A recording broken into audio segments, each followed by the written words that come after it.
But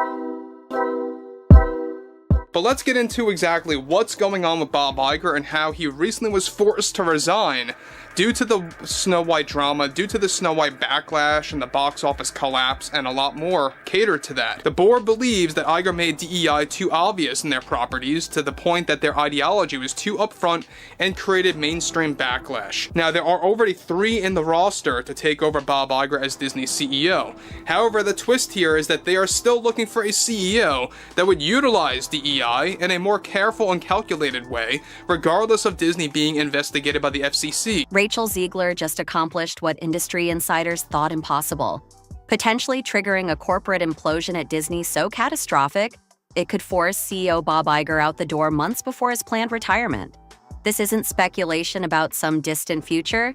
It's happening right now behind closed doors at Disney headquarters, where emergency meetings have become the new normal and executives are scrambling to contain the fallout. A shocking twist and turn of events that took place during an emergency meeting/call that was held between both Bob Iger and the board. It turns out that Iger made a swift proposal, get this, that the board didn't expect that created major backlash. Leaked recordings from these crisis meetings paint a shocking picture. Shouting matches erupting in once orderly boardrooms, investors threatening to pull millions in funding, and finger-pointing that has shattered the carefully crafted image of Disney's leadership team. Now, there is no doubt about it that Bob Iger handled the whole Snow White drama poorly and in a very weak way, I must add. We already know that he could have done something about this 2.5 years ago. He could have really prevented themselves from dealing with this box office failure, and that's ultimately what led to a constant struggle between himself and some of the board of directors, many of which, by the way, right now are beginning to turn on Bob Iger. One insider described the atmosphere as not just tense, it's nuclear. At the center of this corporate earthquake, a Snow White remake that has transformed from anticipated blockbuster to career-ending disaster. During a recent emergency call between Iger and Disney's board, tensions reached breaking point when the CEO made an unexpected proposal that reportedly blindsided everyone present. The board's reaction was swift and merciless, setting in motion what could become the most dramatic leadership shakeup in Disney's modern history. And it all began when one actress stepped into the spotlight and said just a little too much. Rachel Zegler's casting as Snow White initially seemed like a bold, forward-thinking choice for the studio. Rachel Zegler is a loudmouth dope. No, I've been getting a lot of questions about, how do I feel? Let's address the elephant in the room. Young, talented, and fresh off her success in West Side Story, she represented Disney's vision for modernizing its classics. But that vision quickly blurred when Zegler began giving interviews about the role. Rather than expressing honor at joining Disney's legacy, she took aim at it. That is a very telltale sign that the Walt Disney Company did so much problems with the Snow White movie. They did so many different issues with that movie based on the Rachel Zegler situation, based on the drama between both Rachel and Gal Gadot, and that's just the beginning of everything. They had 3 rounds of reshoots. 2 of the reshoot phases, by the way, really set them back tens of millions of dollars. In clips that would later go viral for all the wrong reasons, Zegler dismissed Prince Charming as a stalker, called the original story outdated and dangerous, and repeatedly mocked the very concept of a princess finding love, the cornerstone of the fairy tale that launched Disney's animation empire. Her tone wasn't just critical. Many viewers found it smug and condescending toward the generations who had treasured the original film. There's a big focus on her love story with a guy who literally stalks her. Yeah. Weird. She wasn't just reimagining Snow White, a former Disney marketing executive explained. She was talking down to everyone who ever loved the character. It felt like she thought she was better than the role she was hired to play. The backlash was immediate and intense. Social media erupted with millions of views on compilation videos of her most controversial statements. Longtime Disney fans expressed betrayal. Families questioned the company's direction, and even casual moviegoers wondered why someone would accept a role only to criticize its foundation. It was supposed to come out like a year and a half ago. And then we went after them so hard because of their variety of ridiculous sins that they actually went into full-scale reshoots on Snow White when we announced that we had a competitor. What happened next defied all public relations logic. Disney said nothing. Not a word of clarification, no attempt to contextualize Zegler's comments, no public statement acknowledging fan concerns. Bob Iger, the man once praised for his communication skills and market instincts, chose silence as his strategy. That silence created a vacuum instantly filled with growing resentment. It was the textbook example of how not to handle a PR crisis, noted a crisis management consultant who has worked with several major studios. They let a manageable controversy transform into a full-blown reputation disaster. The message fans received was clear: Disney doesn't care what you think. Rachel Zegler was a bad decision from day one. She can sing, I'll give her that, but she's got a lot of power, but absolutely no range. Plus, on the flip side, she can't act, and she's a smug big mouth, which even Disney now admits they couldn't control. While the public controversy raged, behind the scenes, the Snow White production was spiraling into chaos. The budget had already ballooned past $200 million, not including marketing costs, when early test screenings delivered devastating news. Audiences weren't just disappointed, they were confused and alienated by the film's tone, messaging, and dramatic departures from the beloved story. Internal reports reveal that Disney authorized not one, not two, but 3 complete rounds of reshoots. Iger reportedly was very desperate, where he also proposed a plan to the board to remake Snow White entirely, with 0 agendas attached, and to exclude the typical Disney message. Regardless of abandoning the top 3 shareholders, Vanguard, State Street, and BlackRock, the board reportedly didn't believe in Iger's proposal and is now officially forcing him to resign, either by the end of this year or by early 2026, either of which will be well before his previous plans to step down. An almost unprecedented move that added tens of millions to the already bloated budget. Sources close to the production claim tensions between Zegler and co-star Gal Gadot, cast as the evil queen, created a difficult atmosphere on set, with disagreements over the film's direction spilling into uncomfortable moments during press events. They were trying to fix a foundational problem with Band-Aids, said one production insider.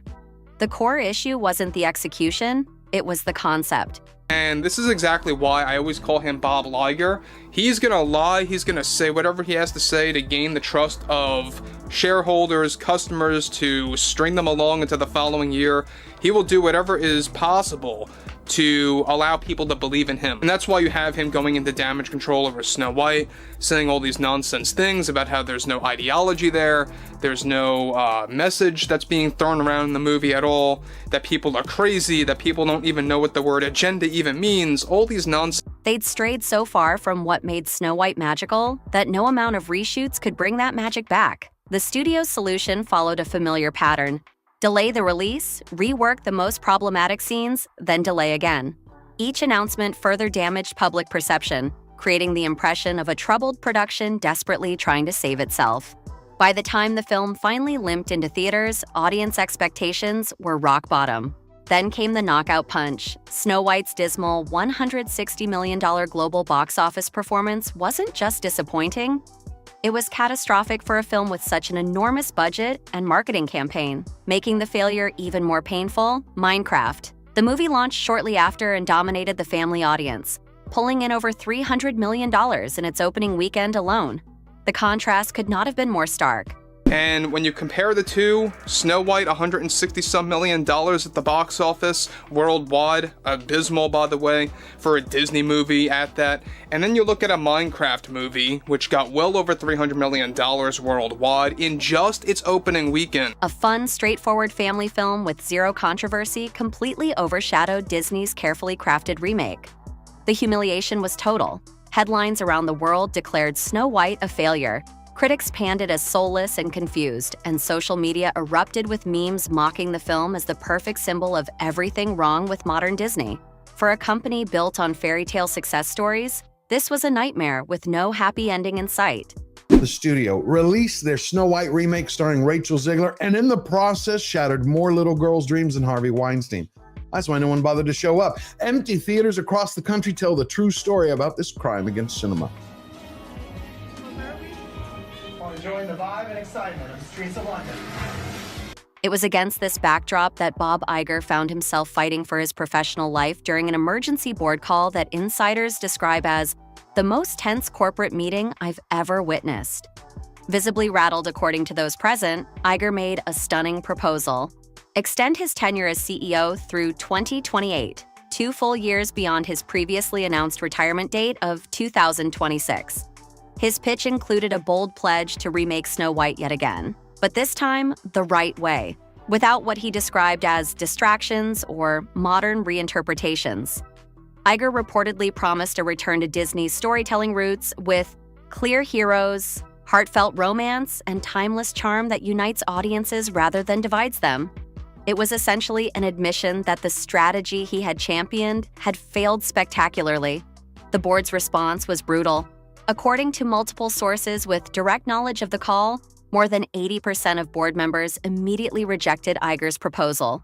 The discussion quickly shifted from damage control to succession planning, with several members openly suggesting Iger should resign by the end of this year or early 2026 at the latest, well before his planned departure. It wasn't just a rejection, said one source familiar with the call. It was a vote of no confidence. Board members accused him of trying to gaslight them, of attempting to rewrite the very decisions he once championed. The mood shifted from crisis management to regime change in real time. The Snow White disaster may have been the breaking point, but the boardroom revolt has been building for years. Under Iger's second tenure, Disney has faced a perfect storm of challenges. Theme park attendance has declined. Disney Plus continues to lose subscribers despite massive investment. Merchandise sales have flatlined, and most embarrassingly, rival studios like Universal and Paramount have consistently outperformed Disney at the box office, something unthinkable just a few years ago. Adding to Iger's troubles, sources claim the FCC is reportedly investigating Disney for alleged mishandling of corporate messaging related to diversity programs, creating yet another potential crisis on the horizon. For a board already losing patience, it was simply too much. They see him now as a liability, not an asset, explained a consultant who works closely with several Disney investors. The narrative of Bob Iger as the brilliant visionary who built the modern Disney empire has crumbled. Now he's viewed as the captain who steered the ship directly into an iceberg while insisting everything was fine. This movie was like you took the original Snow White and just put everything through this filter. So from the casting to the class politics, it all was just...